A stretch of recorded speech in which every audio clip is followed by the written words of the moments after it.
Buenas noches. Hoy día es el cuarto tema de este curso sobre la Pascua. Estamos viendo cómo se formó la Pascua cristiana. Tiene miles de años de historia, con un trasfondo judío y un trasfondo histórico complejo, pero lleno de sentido. Hoy día vamos a tomar el tema el querigma pascual desde los sinópticos a Juan. La misma pregunta que se plantearon los judíos ante su Pascua y que los llevó a descubrir un océano de riqueza teológica, espiritual y litúrgica, debemos plantearnos nosotros los cristianos ahora. ¿Qué significa este rito? ¿Qué significa la Semana Santa? ¿Qué significa el Tríodo Pascual? ¿Qué significa la Vigilia Pascual? Una primera respuesta es la del relato de los discípulos de Emaús, pues ellos se hacen la misma pregunta. Este es un pasaje al que se le puede dar muchas respuestas y todas en clave pascual y eucarística. Es un pasaje precioso, es el que más me gusta del Evangelio, el de los peregrinos de Emaús, la tarde de la Pascua.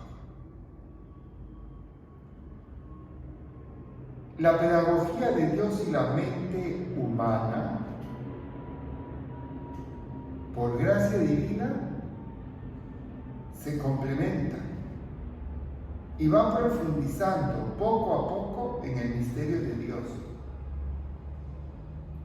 Desde la óptica de los sinópticos a la de Juan, pasando por el querigma, que va desarrollándose bajo la guía del Espíritu Santo, y de la experiencia espiritual, teológica y litúrgica de la Iglesia.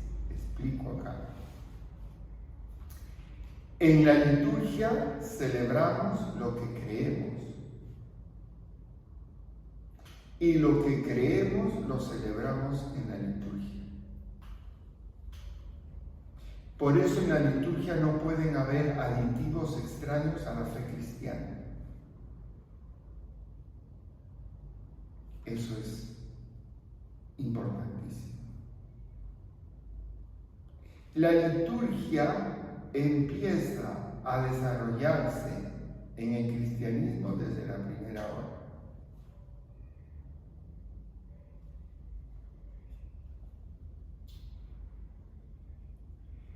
Y los cristianos comenzaron a celebrar en la liturgia lo que creían. De modo que la liturgia es un reflejo de la tradición, como revelación. En la liturgia hay revelación. Actúa la revelación de Dios. Es la tradición no escrita. Los que las comunidades vivían, celebraban, creían.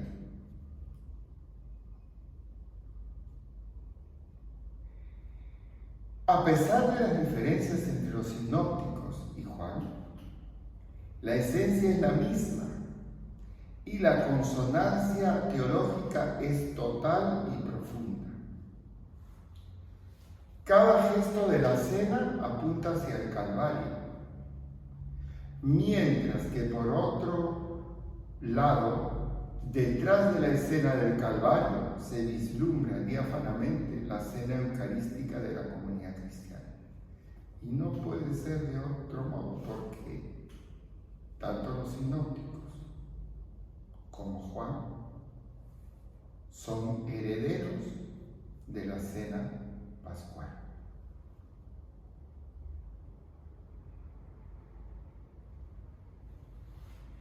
Entonces, no se puede decir que la misa es solamente cena o que la misa es solamente calvario, sacrificio. La misa es un conjunto de cosas llenas de sentido y de profundidad teológica. Es sacrificio, también es cena.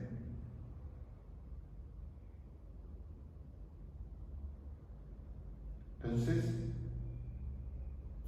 no cometamos el error de querer separar las cosas.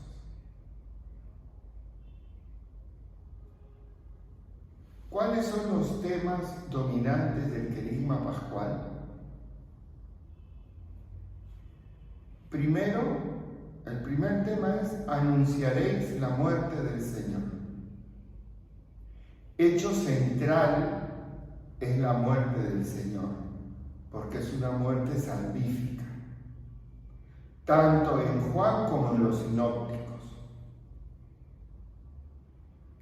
El Señor piensa en la venida del reino, pero también en la muerte, sin la cual no hay reino. Llegamos a la resurrección a través de la cruz. Llegamos a la tumba vacía a través del Calvario. Las palabras de la cena, entregado, derramada, son dichas de su propio cuerpo y sangre. En Juan la muerte es glorificación. Hoy es glorificado el Hijo del Hombre. Hace coincidir la glorificación con la humillación. Anula casi la distancia que separa la muerte de la resurrección. El Cristo de Juan aparecerá siempre muerto y vivo al mismo tiempo. Por eso la iconografía antigua lo presenta en la cruz muerto y vivo al mismo tiempo. La hora de la pasión es su hora, la hora de la glorificación, de la exaltación. La exaltación es la muerte en cruz. Juan 3, 14, 15. Este proceso de interpretación se debe a la muerte en cruz que sufrió Jesús. Era algo tan terriblemente chocante que no se podía conversar de ello. O se debía hablar de ello en voz baja. Hasta ese punto era considerado inmoral.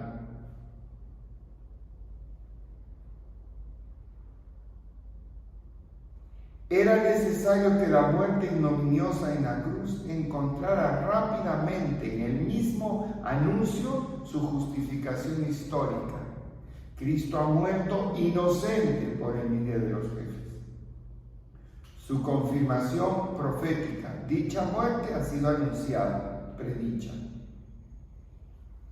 Y su explicación teológica, ha muerto por nuestros pecados.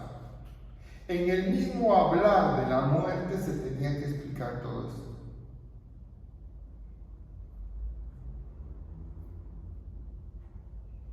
Por eso Juan se esfuerza en manifestar la aceptación divina, el beneplácito, entre comillas, de Dios en esta muerte. Por ello el discurso de Jesús ante la inminencia de su muerte adquiere importancia extraordinaria.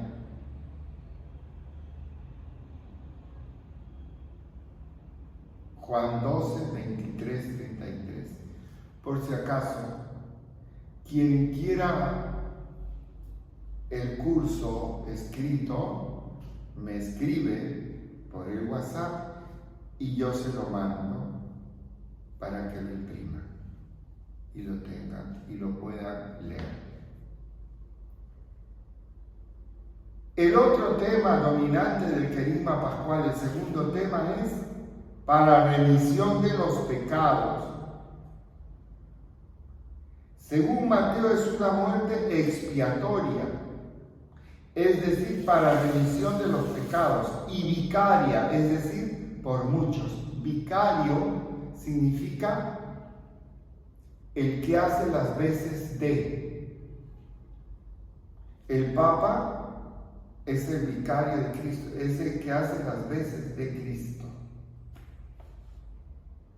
El vicario general de una diócesis es el que hace las veces del obispo. ¿Qué significa muerte vicaria? Que nosotros debimos morir por nuestro pecado, pero Cristo asumió nuestro pecado y murió por nosotros. Es decir, murió por muchos, en el sentido de sustituyendo a muchos. Ese muchos es todos. También se trata de una muerte que funda una nueva alianza, o la alianza, según Mateo y Marcos. También se puede ver Lucas 22, 20 y Mateo 26, 28. Pablo ve esto a la luz y como cumplimiento de la profecía del siervo de Yahvé. Primera de Corintios 11, 23, 26 e Isaías 53.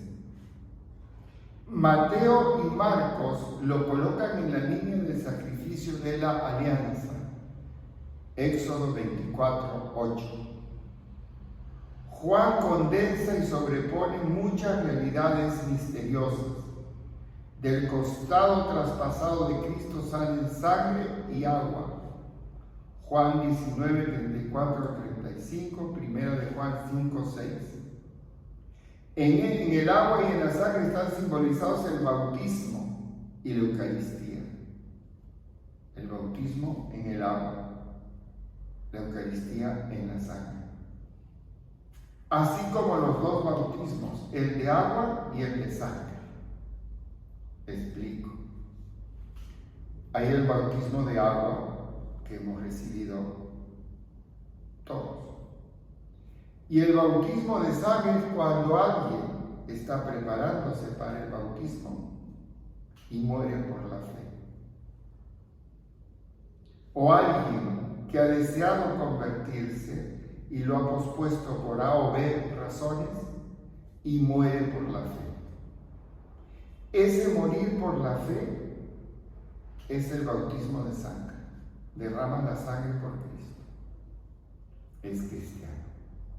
Muere como cristiano. Y la realidad de la iglesia, de esta agua y sangre que sale del costado de Cristo, es también la realidad de la iglesia que nace del costado de Cristo dormido en el sueño de la muerte. De la misma manera que Eva, madre de los vivientes, nació del costado de Adán dormido. Miren toda la simbología, todas las figuras bíblicas que hay, toda la riqueza de contenido. Los exégetas actuales ven en Juan temas propuestos por los sinópticos, la alianza y la remisión de los pecados, la cual integra y profundiza sus contenidos teológicos con un lenguaje totalmente suyo, evocando por la mención de la sangre del Cordero Pascual, Éxodo 12, 7, y la de la alianza, Éxodo 24, 8. Juan afirma lo mismo que los sinópticos, es decir, que la Eucaristía es la nueva alianza en su sangre, Lucas 22, 20, o la sangre de la alianza, Mateo 26, 28, Marcos 14, 24. Sangre, alianza, Eucaristía, tríada que se delinea desde cualquiera de los tres puntos de donde parta la reflexión. En cuanto a la remisión de los pecados, está tácita, implícita, pero poderosamente expresada en una serie de correspondencias entre el agua, la remisión de los pecados y el bautismo. El agua sale del costado de Cristo, al cual no se le ha quebrado ningún hueso. Juan 19:36. Es decir, es el nuevo Cordero Pascual. Éxodo 12:46. Acuérdense que al Cordero no se le debía quebrar ningún hueso, sino ya no servía.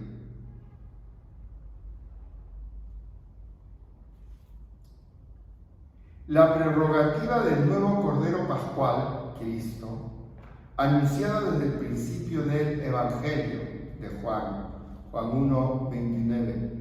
Juan Bautista lo ve y dice: he ahí al Cordero de Dios que quita el pecado del mundo. Es quitar el pecado del mundo, evocando la figura del Cordero Pascual de la ley y la profética del siervo de Yahvé, traspasado a causa de nuestros pecados. Isaías 53:5. También en Juan 1:26 y 33 dice: Él bautiza en el Espíritu Santo, por lo cual se ve que Juan piensa en los símbolos del agua y de la sangre, que en Juan están inseparablemente unidos al Espíritu Santo. Primera de Juan 5:6-7. Juan 3:5, 4:1 y siguientes. Primera de Corintios 10:4, Éxodo 17:6, Juan 6:58-63, Juan 7:38-39, Ezequiel 47:1 y siguientes, Juan 19:34. En cuanto al templo, figura de él mismo, es decir, figura de Cristo, los discípulos solo se dan cuenta después de la resurrección. Juan 2:21-22. Por tanto, cuando Juan escribe su evangelio, ve en el cuerpo martirizado de Cristo, del que brota sangre y agua, el nuevo templo espiritual. Por eso, en el Apocalipsis, en la Nueva Jerusalén, no hay templo. El templo es el Cordero. Apocalipsis 21:22. Es por ello que en Juan hay referencia directa entre Ezequiel 47 y Juan 4:14. El templo del que emana agua a borbotones. Y cuando Jesús habla de sí mismo a la samaritana como la fuente que emana a la vida eterna. Y en Apocalipsis 22:1-2 se disipa toda duda. El agua que sale del Cordero inmolado es el río de agua viva profetizado por Ezequiel, que purifica y difunde la vida. Ezequiel 47:12. El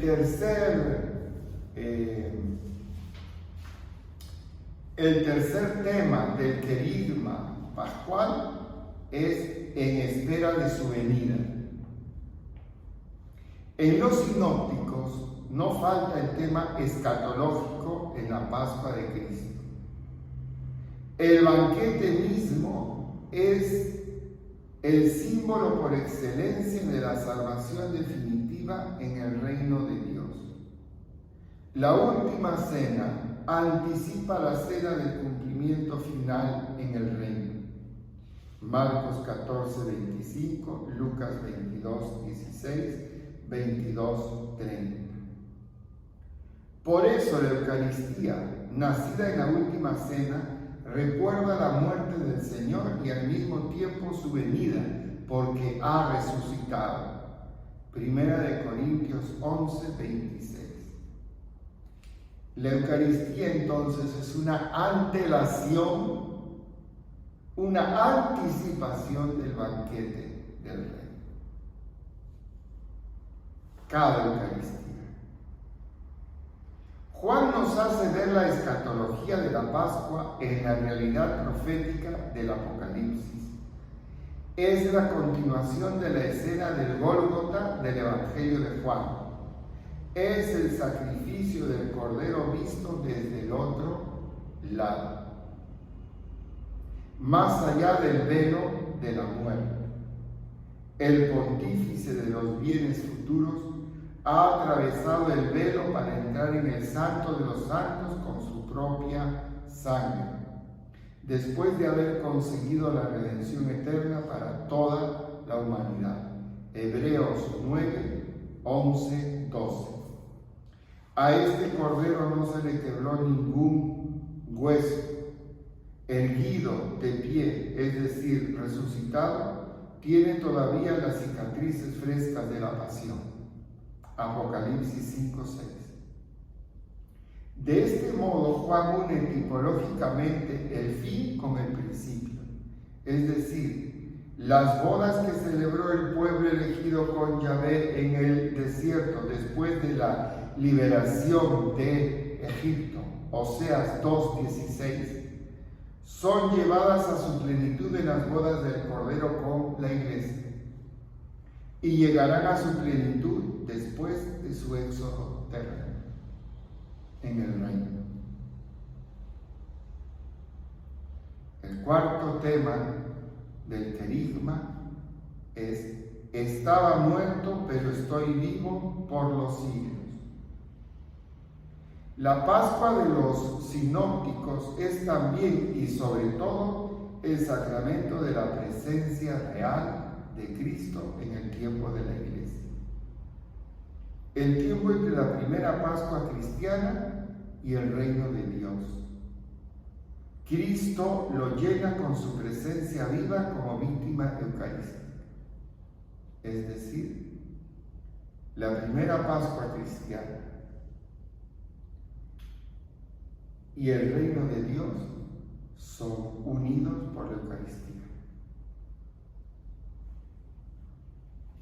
que hace presente a Cristo cada día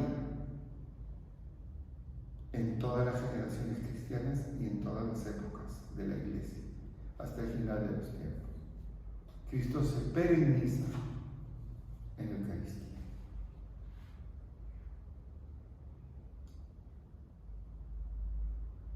Hacer esto en memoria mía significa: háganme presente, actúen mi muerte. Háganme presente, actúen mi muerte. ¿Qué es la muerte de Cristo? Liberación, salvación, redención, expiación. Eso vaya a proclamar, a vivir, a anunciar, no solo de palabras, sino con la vida, con el testimonio de una vida santa, una vida recta, una vida justa, a nivel civil, a nivel político, a nivel moral, a nivel humano, a nivel cristiano, en todos los niveles. Juan, fiel al simbolismo pascual del Cordero, anuncia la asistencia y presencia continua de Cristo en la Iglesia, cuando en el marco de una liturgia celeste nos muestra al Cordero degollado que está de pie. Apocalipsis 5:6. Es decir, inmolado pero vivo, resucitado, y dice: estaba muerto, pero he aquí que estoy vivo por los siglos de los siglos. Apocalipsis 1:18. ¿Y está vivo para qué? Para estar allá, ¿no? Está vivo en medio de nosotros, en su iglesia. En la iglesia, a pesar de los pecados de la iglesia, a pesar de las inconsistencias y contradicciones que hay en la vida de la iglesia, que predica una cosa y lo vivimos poco, es verdad. Porque la gracia está contenida en vasos de barro y nosotros somos esos vasos de barro. Y desde la primera hora, Judas, traidor, Pedro lo negó. Los demás se fueron abajo de la cama a esconderse el día después de la última cena, el día Jueves Santo. Jesús estuvo solo en la pasión. Y después el único que vuelve, que consta en el Evangelio, es Juan. Desde el principio la iglesia es santa, porque su fundador es la misma santidad. Y es pecadora porque nosotros somos pecadores.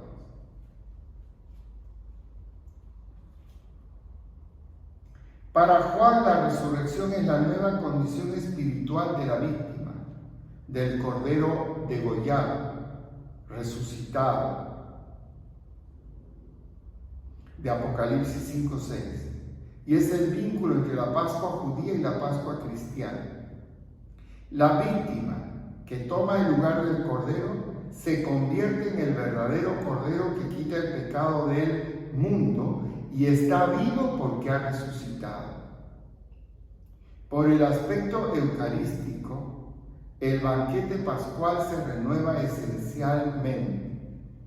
Lo que se come ya no es una víctima muerta, inmolada, sino una víctima inmolada y resucitada, y por eso es que se comulga también con su muerte y resurrección. Claro, en la Eucaristía está Cristo vivo. Cuerpo, sangre, alma y divinidad. En un cuerpo vivo hay carne, sangre y alma. Y en el caso de Cristo, por la unión hipostática, la divinidad. Entonces, en la Eucaristía no comemos a Cristo muerto, comemos a Cristo vivo, resucitado, con todo su poder.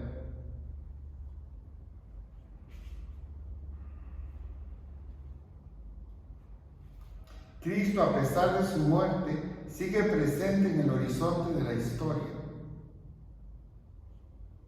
El querigma pascual del Antiguo Testamento, especialmente del Apocalipsis, nos lo presenta acompañando desde el cielo a la humanidad en camino a la parusía, como la nube que acompañaba a Israel en el desierto. Números 9, 15 al 23.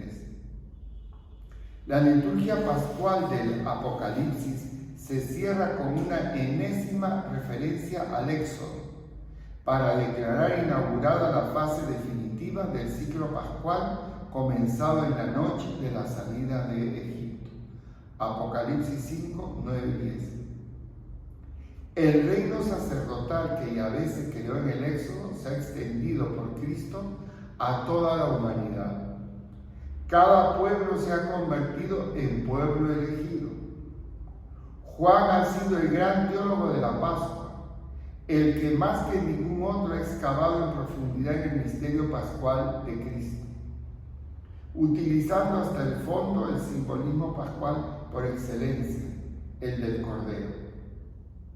Esto le ha permitido reunir en unidad, idealmente, en torno al Cordero inmolado sobre la cruz, las líneas principales y las vetas más ocultas que atraviesan la Biblia de una parte a otra. Desde el Cordero en torno al cual se habían reunido las familias de Israel en la noche del Éxodo, hasta el Cordero glorioso del Apocalipsis, en torno al cual se van a reunir de nuevo, después del Éxodo definitivo, las 12 tribus de Israel y la multitud inmensa de toda raza, lengua, pueblo y nación. Apocalipsis 7.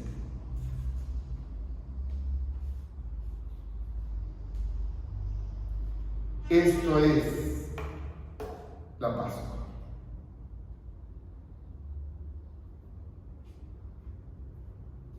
Muchas veces participamos y hemos participado y muchos seguirán participando de la Semana Santa y sobre todo de la Vigilia Pascual de puertas para afuera, no de puertas hacia adentro. Estarán viendo si la vela se apagó, si la vela se prendió, si el sacerdote se equivocó.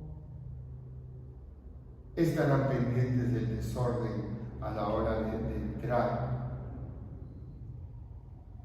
a la iglesia después de la bendición del cirio, estarán distraídos, sin reflexionar en todo lo que la iglesia nos pone en la noche de la Pascua. Gestos, signos, lecturas, oraciones. Es una noche densa.